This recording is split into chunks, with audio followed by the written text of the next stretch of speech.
3절, 4절. 아멘.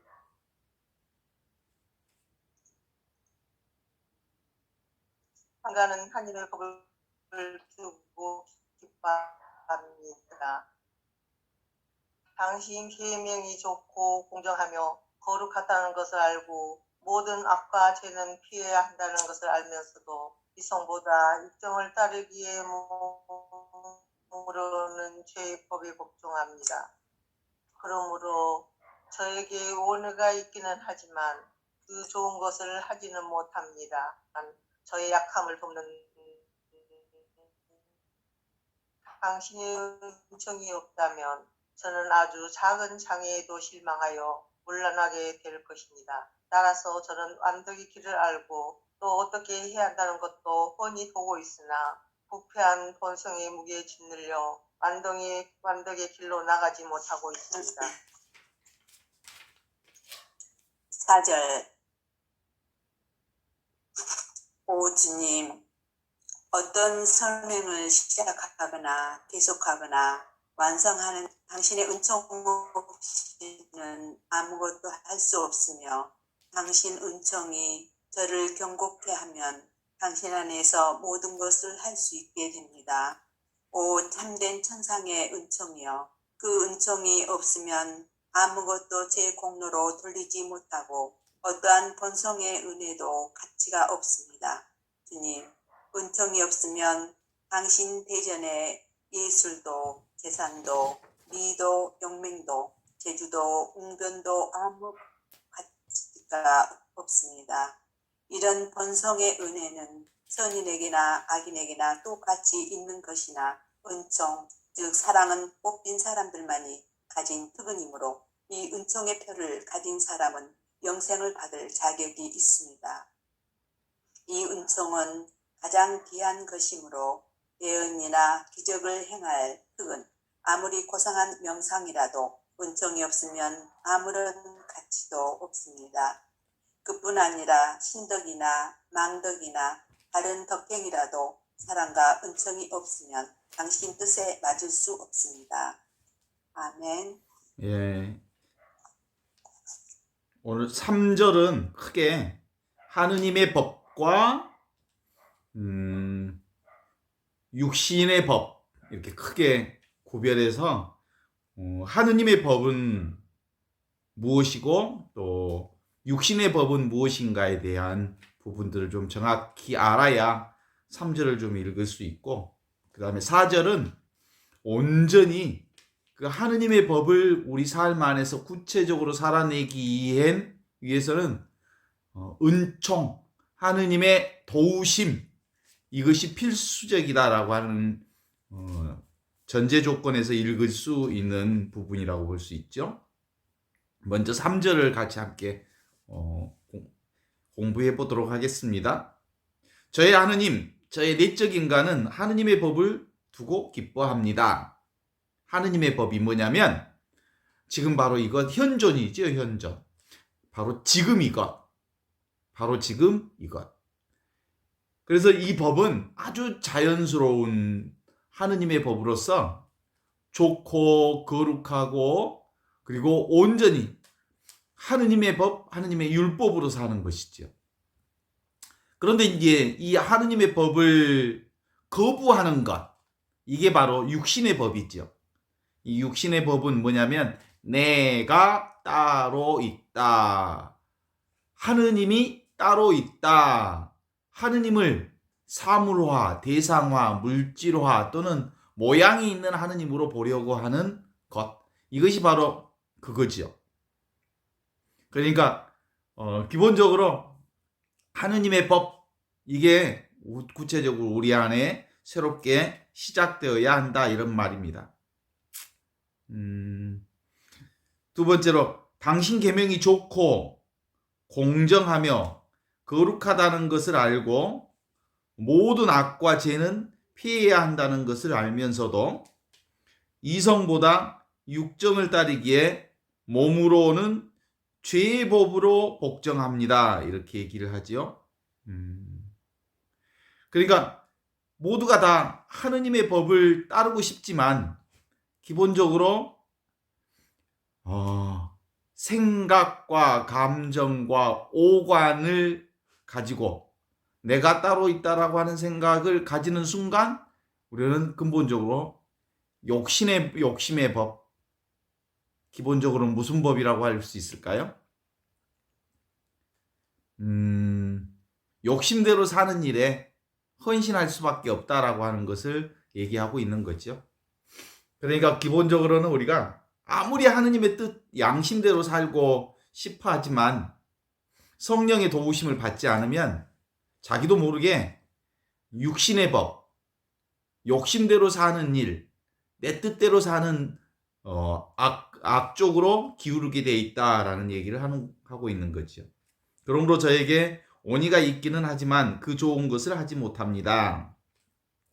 그러기에 선한 일을 실천하기로 자주 결심하지만 늘 저의 약함을 돕는 당신의 은총이 없다면 저는 아주 작은 장애에도 실망해서 쉽게 물러나게 될 것입니다. 따라서 저는 완적의 길을 알고 어떻게 해야 하는 것도 훤히 알고 보고 있으나 부패한 본성의 무게에 짓눌려서 완덕의 길로 나아가지 못하고 있습니다.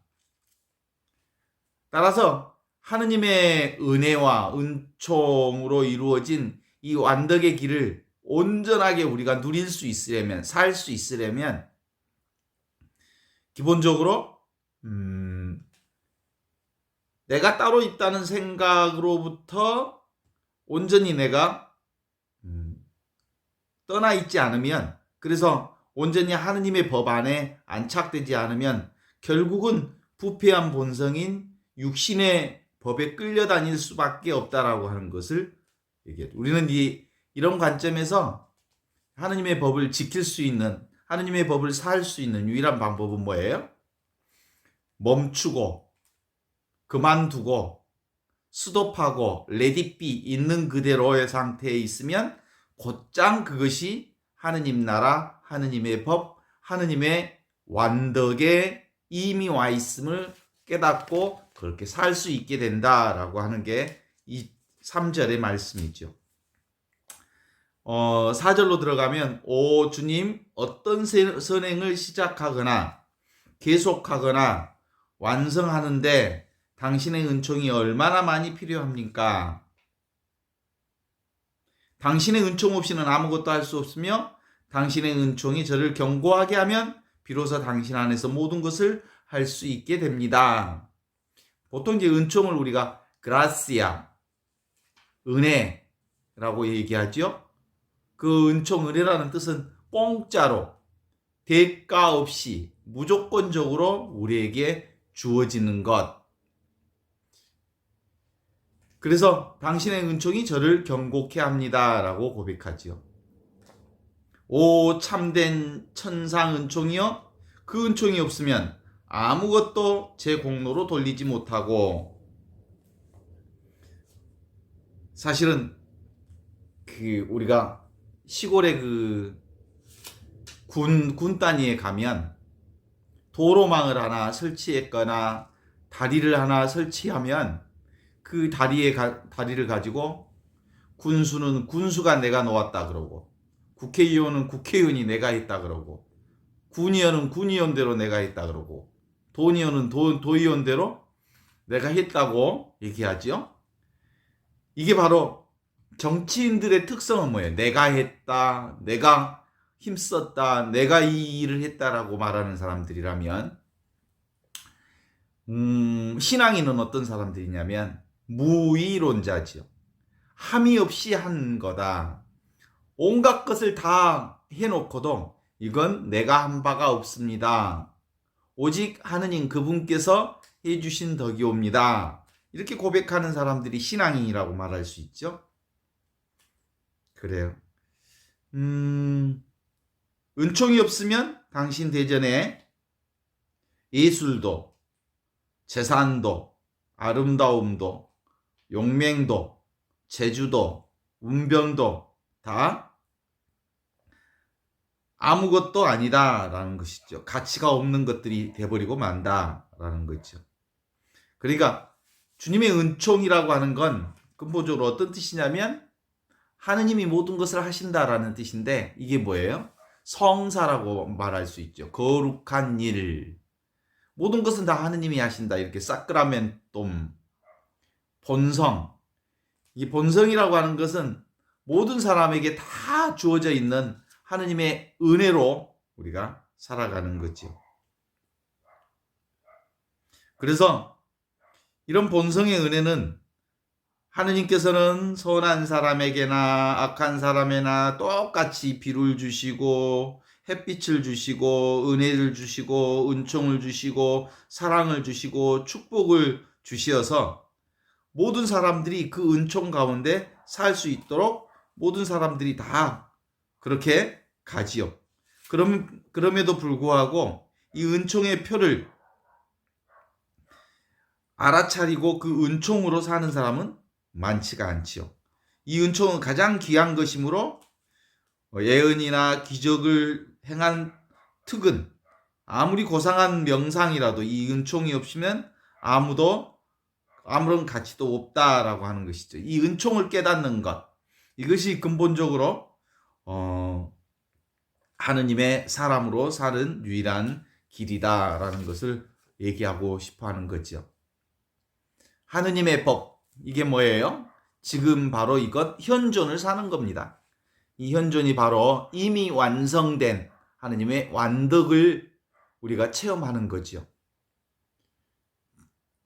하느님의 법은 우리가 하느님의 법을 모르거나 확실치가 않아서 이 공부를 하는 거지요. 하느님의 법은 이미 우리에게 주어져 있지만 하느님의 법을 배우려는 사람들의 입장에서는 평생 알고자 하는 이것을 단도직입적으로 말하면 바로 지금 이것입니다. 당장 이것, 즉각적인 이것. 그래서 즉각적인 삶 자체가 바로 하느님의 법으로 살고 있는 거죠. 한순간도 우리는 하느님의 법에서 이탈해 있지 않습니다. 그래서 너무나도 익숙하지요. 너무나도 평범하기 때문에 사람들은 이 하느님의 법 속에 살고 있음을 모른다는 거죠. 그래서 진리가 있다면 진리는 인간의 언어로 온전히 설명될 수 없는 거죠.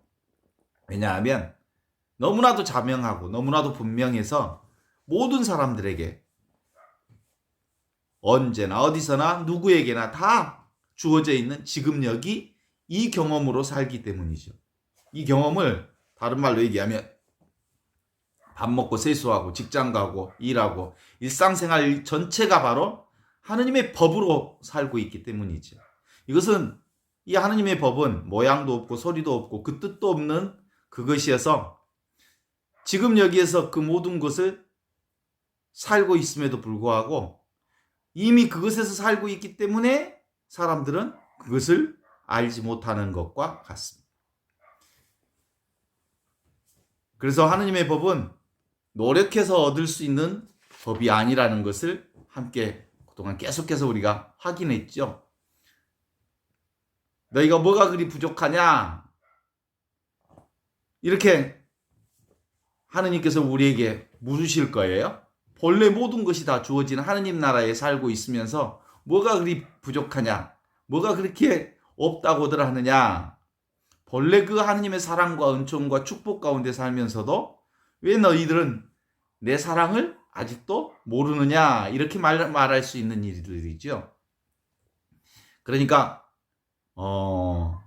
예수님도 바로 이 소식을 전하고 싶었던 거예요. 너희는 이미 하느님의 온전한 사랑과 은총 가운데 태어난 사람들이다. 그렇죠. 눈앞에 있는 이것이 바로 나의 현존이고 나의 현실이고 그것이 바로 하느님과 함께 있는 현실이라고 볼 수 있습니다. 그래서 특정한 몸뚱아리 이것은 내가 아니다라고 하는 거죠. 특정한 어떤 대상은 하느님이라고 말할 수 없지요. 특정한 대상. 그래서 보통 우리가 경험하는 것은 모두 다 이거지요. 그래서 이 하느님은 나이도 없고 남녀 구분도 없고 늙고 젊은 것도 없고 실제로는 하느님이라고 하는 이 경험은 하느님의 은총의 경험은 알 수 없는 것입니다. 모르는 것입니다. 몰라도 상관없습니다. 왜냐하면 모두 다 이것이니까. 안다고 하는 것이 불안정한 그것이죠. 그래서 눈에 보이고 들리고 맛보고 느끼고 아는 이 모든 것들, 이게 이제 다른 사람들은 이렇게 얘기할 수 있고, 그러면 그 하느님이 돈이 나오냐 밥이 나오냐 하겠지만 실제로는 돈도 나오지 않고 밥도 나오지 않지만 또 한편으로 돈도 되고 밥도 되는 거지요. 그래서 우리 삶은 겉으로는 차별이 있지만 안으로는 바로 다 이 하느님 안에 있는 것들이어서 사실 우리가 들고 있는 이 마우스가 사실은 우리 몸하고 똑같은 것처럼 느껴지고 보고 보여지고 알고 있는 이것이라고 볼 수 있죠.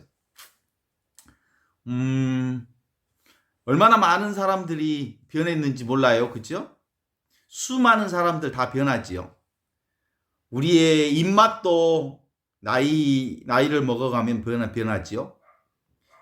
사상도 변하고요. 80년대 좌파 운동을 하던 데모하던 사람들도 지금 우파 국힘당에 들어가서 일하는 사람들도 얼마든지 있죠.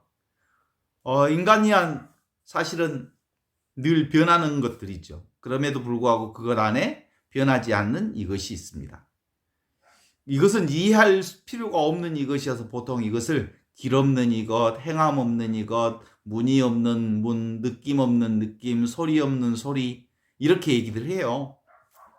그래서 지금 여기 있는 그대로 잡을 수 없는 이것이 바로 하느님의 은총, 그것이라고 말할 수 있습니다.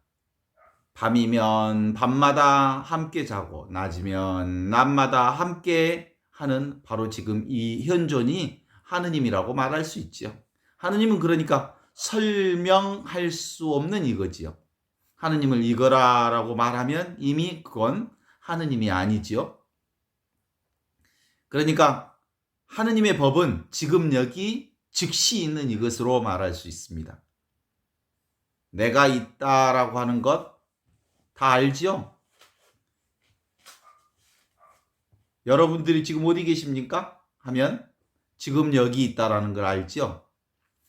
여러분 다른 자리에 있는 게 아니고 다른 시간에 있는 게 아니고 지금 이 시간에 있고 지금 여기에 있잖아요.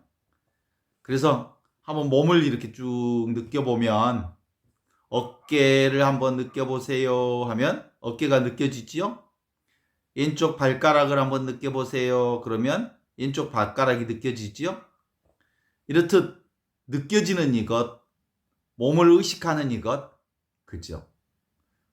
엊그제 죽은 전두환이를 떠올려 보세요 하면 전두환이가 떠오르지요? 그 전두환이가 떠오르는 그 자리, 발가락을 아는 이 자리, 전두환이가 떠오르는 그 자리, 그것은 둘이 아니에요. 그래서 나와 세계는 늘 동시에 출현해서 동일한 알아차림 속에, 동일한 지각 속에, 동일한 의식 속에, 동일한 마음 속에 이것이라는 것을 알게 되죠. 그러니까 온통 그저 이럴 뿐 어깨와 왼발의 느낌은 변하지만 모든 것은 변하지만 이것을 아는 것은 변하지 않는 이것이지요. 그렇습니다.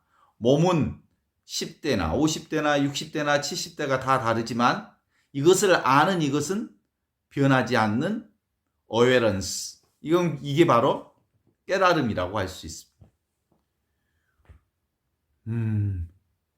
이와 같은 경험으로 우리는 살죠. 단지 알지 못하는 이것을 늘 경험하는 이것을 우리가 경험하지 않는 겁니다. 우리가 찾는 하느님은 찾을 수 없는, 구할 수 없는, 얻을 수 없는 이것으로 나타나기 때문에 하느님을 보았다고 말하는 사람은 사실은 거짓말쟁이죠. 하느님은 볼 수가 없죠. 하느님은 볼 수는 없지만 너무나도 분명하게 우리와 함께 계시는 이것으로 있습니다. 그래서 인간의 생각은 믿지 말라라는 말이 그것입니다. 생각은 딱 알잖아요. 생각하는 사람들 눈동자가 돌아가죠. 생각하는 순간. 보통 그래요. 군대 가면 차렷! 교관이 뭐라고 하냐면 눈동자 돌아가는 소리가 난다. 그래. 그 말이 무슨 말이냐면 생각하고 있는 것이 보인다 이런 뜻이에요. 그 말이 틀린 말이야. 눈동자가 돌아간다는 얘기는 생각을 굴리는 순간 눈동자가 돌아가요. 그래서 은총 자리는 사실은 하느님의 자리에 딱 안착되어 있으면 눈이 편안해지죠. 사람은 근본적으로 믿을 수 없습니다. 그죠? 사람은 변화되기 때문에 믿을 수 없는 거죠. 그러나 사람 안에 있는 이 하느님만 오직 믿을 수 있는 거죠. 그러므로 우리는 늘 허공 위에 떠 있는 구름은 늘 변하지만 그 허공은 한 번도 흔들리고 찢어지고 박살 난 적이 없죠. 구름은 수없이 변하지만 하늘은 늘 여실히 그 자리를 지키고 있죠. 그래서 내가 지금 함께 이 줌을 하고 있는 이 방의 본질은 허공입니다. 방으로서의 제 구실을 하는 것은 방에 어떤 공간, 허공이 있기 때문에 방의 역할을 하고 있지요. 방에 무엇으로 가득 차 있으면 방이 아니죠. 맛의 본질은 맛이 없는 맛이 맛의 본질이죠. 모양의 본질은 모양이 없는 무형의 본질이 참으로 모양의 그 본질을 가지고 있는 거죠. 그러니까 우리 눈앞에 나타난 수많은 모양들은 이슬 같고 그림자 같고 번갯불 같은 그것이라고 말할 수 있어요. 집착만 없으면 나는 원래 있는 그대로 하느님의 자리에 그대로 있는 거죠. 듣는 것, 보는 것보다 실감나는 것이 듣는 것이죠. 그래도 이 얘기를 계속하면 그래도 하지만 또 이게 떠오르죠. 이게 뭐예요? 생각한다는 뜻이에요. 아무리 그 얘기를 해도 그래도 그렇지만 하지만 그러면 틈이 생겼다는 얘기예요. 생각이 딱 침투에 들어오는 뜻이 그런 뜻이죠. 이것은 더 늘리거나 빼앗을 수 없는 것이어서 자기 스스로 완전하다는 것을 깨닫게 하는 것입니다. 알고 보면 우리 인간들은 다 별 수 없는 똑같은 인간이지요. 그러니까 사람을 믿으면 어때요? 사람에게 결국 실망하게 돼요. 근본적으로 사람을 믿는 게 아니고 사람 안에 계신 하느님을 믿어야죠. 근본으로 돌아가서 다시 밖에 가면 추워요. 밖에 공기가 바로 그것입니다. 추위를 아는 그것. 항상 이것이죠. 그러니까 경험하는 순간 우리가 하느님을 알았다 하면 하느님이 알았다 하면 그 하느님은 하느님이 아니거든요. 하느님은 알게 되는 분이 아니기 때문이죠. 그래서 잘빛 듯 하면 도망가고 적이 있는 듯 하면 잡히지 않고 그래요. 그래서 그냥 가만히 있으면 이미 우리와 함께 있고 그러는 거죠. 이것이 바로 하느님을 믿는 믿음이라고 볼 수 있죠. 왜 우리가 하느님이 실감나지 않느냐 그러면 생각하기 때문이에요. 생각하면 하느님을 죽여버리는 거예요. 왜냐하면 생각은 고정시켜버리는 것이기 때문에 그래요. 개념화시키고 관념화시키고 고정화시키고 있는 거예요. 진짜 살아있는 것은 생각으로 규정할 수 없기 때문이죠. 그래서 이 하느님은 우리가 늘 눈앞에 이것이 특별한 이것이 아니고 늘 만나는 이곳, 듣는 이것. 그래서 어찌 보면 하느님은 권태롭고 심심한 이것으로 있어요. 늘 이와 같은 상태로 있어요. 그래서 하느님, 우리가 뭐라고 그랬어요? 하느님의 모상대로 창조되었다. 이런 것은 하느님의 모상? 하느님은 상이 없는 상을 가지고 계셔. 그런 것처럼 우리도 상을 갖는 순간 하느님을 상으로 인정하기 때문에 하느님을 잡을 수가 없는 거지. 그렇게 돼 있어요. 인생의 가장 큰 슬픔, 좌절을 느끼고 그러면 결국은 내가 아무것도 없다라는 생각을 경험을 함으로써 하느님을 만나는 경험을 하거든요. 그런다고 해서 그 경험을 했다는 얘기는 뭐예요? 경험이 왔다는 거잖아요. 온 경험은 가게 돼 있어요. 잡은 경험은 잃게 돼 있어요. 만진 경험은 사라지게 돼 있어요. 그래서 영원하지 않아요. 그럼 뭐해? 결국은 눈앞에 이것일 뿐이에요. 지금 바로 이것, 이 현실, 이 경험. 봐요. 우리가 인생 경험을 해요. 그런 것처럼 우리가 여행 나갈 때 캐리어 가방을 하나 들고 밖에 나가지요? 여행이 언제 끝나요? 캐리어 가방을 들고 집으로 돌아왔을 때 여행이 끝나요. 그쵸? 그런 것처럼 우리의 인생 여행도 언제 끝나요? 아버지 집에 돌아왔을 때 끝나요. 내 집에 들어왔을 때. 하느님 아버지 집에 돌아왔을 때 여행이 끝나는 거예요. 그런데 이렇게 갔다 이렇게 오는데 아무리 가봤자 여행을 가봤자 어디 집에 있어요? 하느님 아버지 집에 있어요. 그죠? 워낙 아버지 집이 크니까 내가 여행을 간다고 생각하는 생각이 있을 뿐 아버지 집을 떠난 적이 없어요. 그러니까 생각이라고 하는 게 얼마나 큰 장난을 치고 있는지 몰라요. 결국은 인간의 생각은 하느님을 벗어날 수가 없어요. 그냥 착각하는 것이죠. 보는 놈은 보이는 대상을 가지고 있죠. 그래서 이제 제가 제일 익숙하게 보는 것은 마이스터 에카르트가 한 말이 너무 분명해요. 내가 하느님을 보는 그 눈으로 하느님이 나를 본다. 그러니까 하느님의 눈과 내 눈은 같은 눈이라는 뜻이에요. 하느님의 눈이 곧 내 눈이고 내 눈이 곧 하느님의 눈이라는 거예요. 하느님의 눈이 곧 나의 눈, 나의 눈이 하느님의 눈이라는 것. 그래, 즉각적으로 보는 것. 이거의 전부예요. 이제 추상으로 보고 상상으로 보고 그러면 그게 생각으로 보는 것이고 생각으로 보는 것은 사실상 실상이 아니에요. 그래서 늘 눈앞에 이것 바로 여기에 있는 현존으로 보는 것. 그러니까 언제나 현존이에요. 언제나 늘 현존이에요. 무엇이나 다 현존이에요. 이와 같이 현존이고 이것이 바로 이걸 말씀해주고 싶어 했던 분이 예수님이에요. 예수님의 기쁜 소식, 가스펠이라고 하잖아요. 굿뉴스. 그것이 바로 지금 이것을 말하는 거예요. 이것을 전하고 싶어 했던 거예요. 이것이 바로 하느님 나라이고 하느님 눈이고 이것이 바로 하느님의 뜻이고 하느님의 사랑이고 하느님의 은혜이고 하느님의 축복이에요. 인생에 많은 사건이 있는 것 같지만 그것은 다 환상이요 꿈에 불과해요.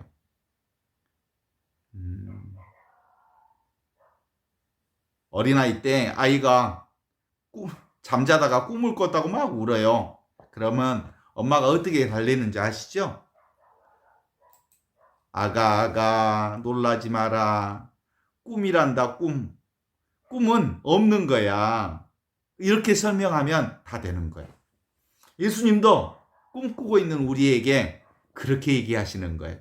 아가 두려워하지 마라. 세상살이라는 게 다 꿈이다. 꿈은 없는 거다. 오직 있는 것은 나다, 나. 생명인 나뿐이다. 그쵸? 이게 바로 예수님께서 우리에게 전해주신 굿뉴스 복음입니다. 의식하면 있고 의식하지 않으면 없는 것. 그것은 모두 다 가짜예요. 늘 항상 언제나 무엇이나 있는 지금이 현존, 이것만이 진짜예요. 그죠? 과거의 기억이나 집착, 그거 생각하면 있고 생각하지 않으면 없죠? 이거 가짜예요. 그래서 가짜를 살지 말고 지금 이것으로 돌아오라고 그래요. 예수님이 우리에게 늘 하시는 말씀 중에 하나가 그거예요. 회개하고 복음을 믿어라. 이렇게 말씀하시죠? 회개하라는 말은 뭐예요?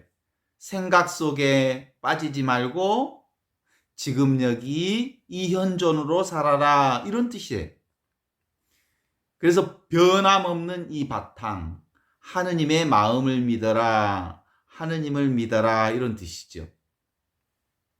그래요. 그럼에도 불구하고 하느님은 맛이 없어요.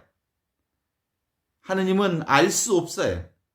그럼에도 분명히 체험하고 살아가는 이것이 하느님이죠. 저처럼 이렇게 하느님 나라를 얘기하면 사람들이 어떤 반응을 보이냐면, 그래도 하지만, 그래도라는 섬에 하지만은 많이 있어요. 거기는 전부 죽은 해골바가지만 드글드글하다고 그러죠. 그래요. 이렇게 맨날 인간들이 생각으로 사는 사람들은 주식이 뭔지 알아요? 생각으로 사는 사람들의 주식은 의심이에요, 의심. 그리고 간식은 불안이에요, 불안.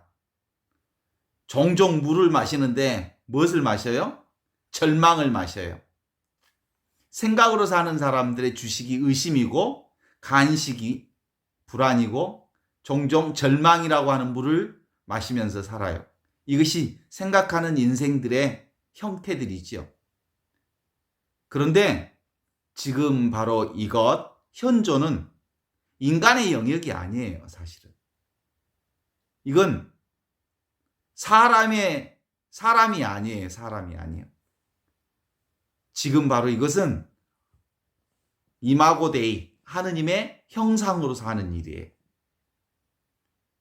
그래서 상을 취하지 않으면 하느님의 뜻대로 살게 돼요. 봐요. 예수님이 어떤 상이 있어요? 예수님 상이 있어요?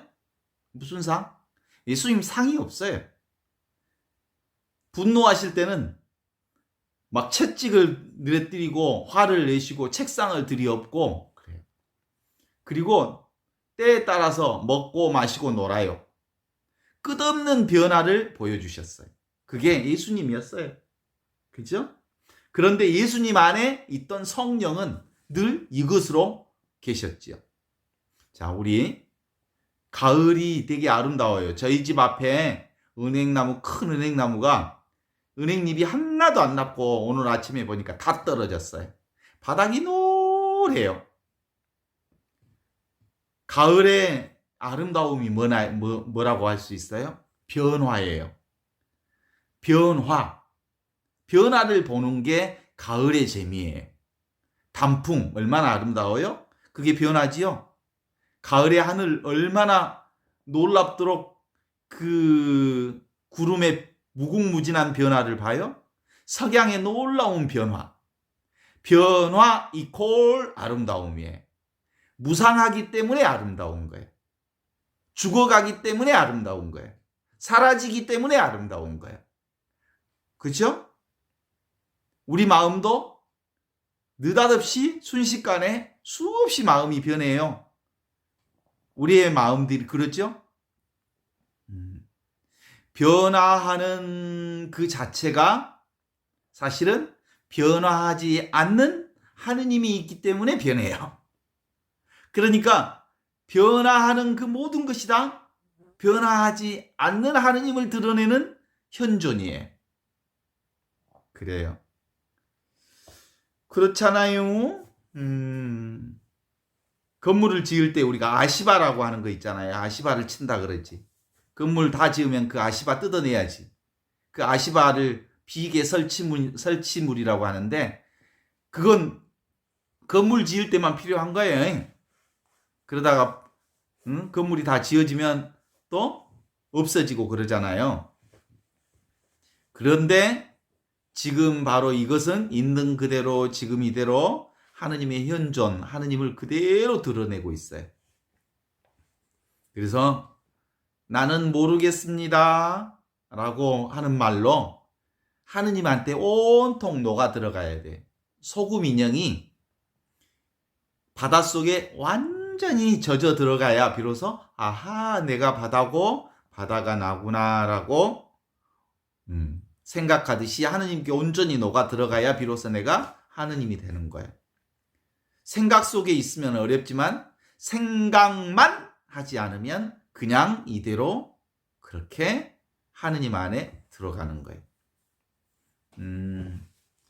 그래서 하느님 어려워요? 어렵다. 두 번째 쉽다. 세 번째 어렵지도 않고 쉽지도 않다. 이 중에 뭐예요? 하느님은 어렵지도 않고 쉽지도 않아요. 그거예요. 그냥 하느님은 있는 그대로 그것이지요. 생각하는 않는 자리에서 문득 드러나는 그거죠. 크게 쉬면 나타나는 자리 이거. 그래서 무의 자리이기도 하고 무불의의 자리이기도 해. 함이 없는데 모든 것이 다 행해지는 자리죠. 그래서 이제 우리 크리스마스 때 시즌이 이제 다 되어가니까 하느님의 아들이 이 세상에 나타난다고 하실 때 동방 박사들이 별을 보고 헤로데에게 찾아갔어요. 하느님의 아들이 나실 곳이 바로 이곳이냐고. 왕 중에 왕이 나실 곳이 이곳이냐고. 왕이 나신 곳이니까 궁궐에서 날 거라고 생각했겠지요. 그런데 누추한 베들레헴 마구간에서 탄생했어요. 그 누추한 베들레헴 마구간이 어디예요? 내 현실이에요. 나라고 하는 현실 위에 하느님이 오셨어요. 그것이 성탄이에요. 그러니까 물속에 물속에 물결로 오신 거지요. 그러니까 내가 곧 하느님이고 하느님이 곧 나라는 사실은 너무나도 분명한 사실이에요. 전체가 하느님이죠. 그래서 우리가 지금 전두환이가 사라진 이 현실을 보고 있어요. 그 한 인간이 80년 현대사 안에서 얼마나 놀라운 일들을 했는지 몰라요? 그 한 인간 때문에 얼마나 많은 사람들이 고통받고 죽었고 감금당했고 그리고 가정이 해체되고 얼마나 많은 사람들이 지금도 그놈 때문에 힘들어하는지 몰라요. 그렇죠? 그럼에도 불구하고 그놈은 같지만 그래도 그 하느님은 늘 우리 한가운데 현존하고 있지요. 이걸 뭐라고 해요? 현존. 이것으로 살고 있죠. 그래서 이제 보았더니 늘 있는 그분과 함께 내가 떠난 적이 없구나라고 하는 것을 알면 그래요. 이제 어때요? 이것은 지금 우리가 알고 있는 이 현존은 구석기 시대에도 신석기 시대에도 80년대에도 지금도 똑같이 이것으로 살고 있어요. 이 현존으로.